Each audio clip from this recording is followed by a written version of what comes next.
was born in a village in the northwest called Mokgopela B. I was born under a tree. My mother had gone to my granny's funeral, and when they were burying my grandmother, and I was born on the same day. Um, but then I immediately moved to Soweto, Naledi. That's really where I I grew up. Uh, and shortly after that, when I was about 8 years old, I moved to Puyelong in Qwaqwa. And then when I was 13, I came back again to Soweto. So I've got this very earlier on. I had this very broad spectra of culture and of landscapes of South Africa. So I mostly identify with Soweto, but in truth, and even in my behavior and even in my language, people are always confused where where I'm from. But if you ask me where I was brought up, I spent more years in Soweto than any other place. I got into film by pure default. Um, I wanted to be a radio presenter. I wanted to be a talk show host, um, merely because I thought I had a lot to say. I thought I had opinions. I thought I had, and I can influence the public discourse. Um, but I soon realized as a child that I couldn't really be a radio uh, person. And I saw a film, and I saw, I could read that the filmmaker um, is saying something, and I said, hang on, I can still say something. I can still share my opinion. I want to do what he's doing. And I've got a lot to say. And therefore, it started there. And then I, I joined a community group which was called the Soweto Community TV Initiative.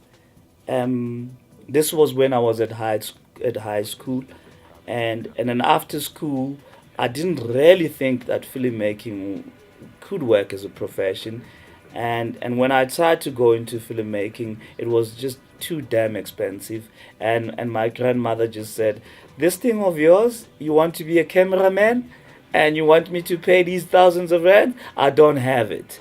So the film that I saw that really changed my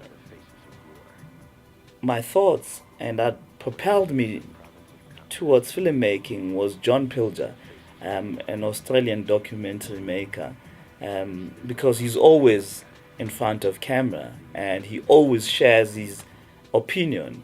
He's one of the most subjective filmmakers I know, and makes no excuse about it, unapologetically so. And and when I saw that film, it was about apartheid, and he explained it in the most disgusting manner I've ever heard. And before then, we've only heard about how bad apartheid is through struggle songs, through our uncles, through the strikes, but to see a white man explaining in the most detailed way the effect and the intention and the evilness of apartheid was, to me, I knew there was something wrong with this country, just like every other black person knew, but we're not seeing it on TV. And here's a guy who's showing it and is on TV. And I said, that's what I want to do. My first film, most people in South Africa haven't actually seen. And it still hurts me. It still hurts me that most people haven't seen.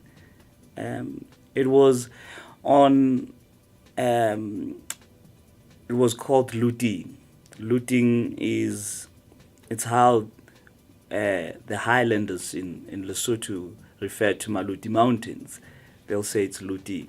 So I did a diary like a documentary about these kids who were observing their environment changes as they were building the dam, and they were talking about how it's affecting them for good and for worse. Um, and I love it purely because I wanted to represent a voice that we don't really hear a lot. Yet they are just as equally affected, if not mostly affected. And and they say their feelings from purely how they are affected without agendas, without being affected by party political agendas or commercial agendas. They merely speak as kids and how they feel then. And I really liked it. But it was also because it was on a very sensitive subject where, we all hear the talks that the next war is going to be on water. And so the building of the dams, while it was saving South Africa and in Gauteng in particularly, it was affecting other people in the most shrewd and depressing way.